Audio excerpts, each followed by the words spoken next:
Jane Austen. Pride and Prejudice. Chapter 28. Every object in the next day's journey was new and interesting to Elizabeth, and her spirits were in a state of enjoyment, for she had seen her sister looking so well as to banish all fear for her health, and the prospect of her northern tour was a constant source of delight. When they left the high road for the lane to Hunsford, every eye was in search of the parsonage, and every turning expected to bring it in view. The palings of Rosings Park was their boundary on one side. Elizabeth smiled at the recollection of all that she had heard of its inhabitants. At length the parsonage was discernible. The garden sloping to the road, the house standing in it, the green pails, and the laurel hedge, everything declared they were arriving. Mr. Collins and Charlotte appeared at the door, and the carriage stopped at the small gate which led by a short gravel walk to the house, amidst the nods and smiles of the whole party. In a moment they were all out of the chaise, rejoicing at the sight of each other. Mrs. Collins welcomed her friend with the liveliest pleasure, and Elizabeth was more and more satisfied with coming when she found herself so affectionately received. She saw instantly that her cousin's manners were not altered by his marriage. His formal civility was just what it had been, and he detained her some minutes at the gate to hear and satisfy his enquiries after all her family. They were then, with no other delay than his pointing out the neatness of the entrance, taken into the house, and as soon as they were in the parlor, he welcomed them a second time with ostentatious formality to his humble abode and punctually repeated all his wife's offers of refreshment. Elizabeth was prepared to see him in his glory, and she could not help in fancying that in displaying the good proportion of the room, its aspect and its furniture, he addressed himself particularly to her, as if wishing to make her feel what she had lost in refusing him. But though everything seemed neat and comfortable, she was not able to gratify him by any sigh of repentance, and rather looked with wonder at her friend that she could have so cheerful an air with such a companion. When Mr. Collins said anything of which his wife might reasonably be ashamed, which certainly was not unseldom, she involuntarily turned her eye on Charlotte. Once or twice she could discern a faint blush, but in general Charlotte wisely did not hear. After sitting long enough to admire every article of furniture in the room, from the sideboard to the fender, to give an account of their journey and of all that had happened in London, Mr. Collins invited them to take a stroll in the garden, which was large and well laid out, and to the cultivation of which he attended himself. To work in this garden was one of his most respectable pleasures, and Elizabeth admired the command of countenance with which Charlotte talked of the healthfulness of the exercise and owned she encouraged it as much as possible. Here, leading the way through every walk and cross-walk, and scarcely allowing them an interval to utter the praises he asked for, every view was pointed out with a minuteness which left beauty entirely behind. He could number the fields in every direction and could tell how many trees there were in the most distant clump. But of all the views which his garden, or which the country or kingdom could boast, none were to be compared with the prospect of Rosings, afforded by an opening in the trees that bordered the park nearly opposite the front of his house. It was a handsome modern building, well situated on rising ground.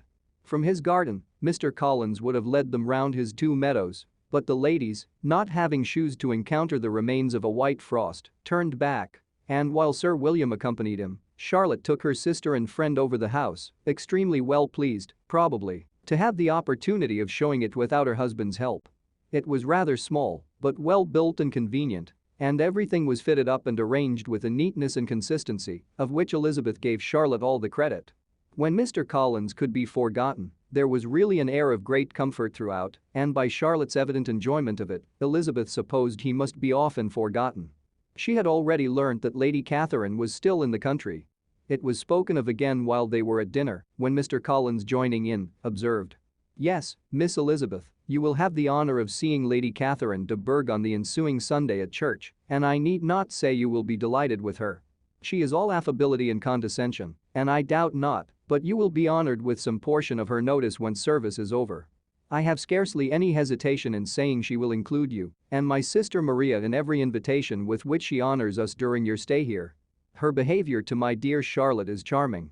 We dine at Rosings twice every week and are never allowed to walk home. Her ladyship's carriage is regularly ordered for us. I should say, one of her ladyship's carriages, for she has several. Lady Catherine is a very respectable, sensible woman indeed," added Charlotte, "and a most attentive neighbour." "Very true, my dear, that is exactly what I say. She is the sort of woman whom one cannot regard with too much deference." The evening was spent chiefly in talking over Hertfordshire news and telling again what had already been written.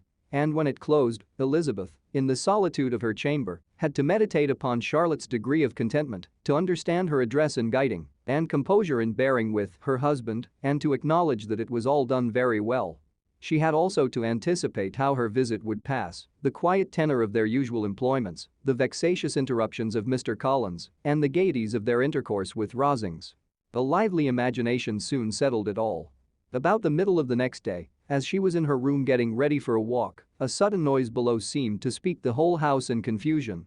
And, after listening a moment, she heard somebody running upstairs in a violent hurry and calling loudly after her. She opened the door and met Maria in the landing place, who, breathless with agitation, cried out, "Oh, my dear Eliza, pray make haste and come into the dining room, for there is such a sight to be seen. I will not tell you what it is. Make haste and come down this moment." Elizabeth asked questions in vain. Maria would tell her nothing more, and down they ran into the dining room, which fronted the lane, in quest of this wonder. It was two ladies stopping in a low phaeton at the garden gate. "And is this all?" cried Elizabeth. "I expected at least that the pigs were got into the garden, and here is nothing but Lady Catherine and her daughter." "La, my dear," said Maria, quite shocked at the mistake, "it is not Lady Catherine. The old lady is Mrs. Jenkinson, who lives with them. The other is Miss de Bourgh. Only look at her. She is quite a little creature. Who would have thought that she could be so thin and small? She is abominably rude to keep Charlotte out of doors in all this wind. Why does she not come in? Oh, Charlotte says she hardly ever does. It is the greatest of favors when Miss de Bourgh comes in." "I like her appearance," said Elizabeth, struck with other ideas. "She looks sickly and cross. Yes, she will do for him very well. She will make him a very proper wife." Mr. Collins and Charlotte were both standing at the gate in conversation with the ladies, and Sir William, to Elizabeth's high diversion, was stationed in the doorway in earnest contemplation of the greatness before him and constantly bowing whenever Miss de Bourgh looked that way. At length there was nothing more to be said. The ladies drove on, and the others returned into the house. Mr. Collins no sooner saw the two girls than he began to congratulate them on their good fortune, which Charlotte explained by letting them know that the whole party was asked to dine at Rosings the next day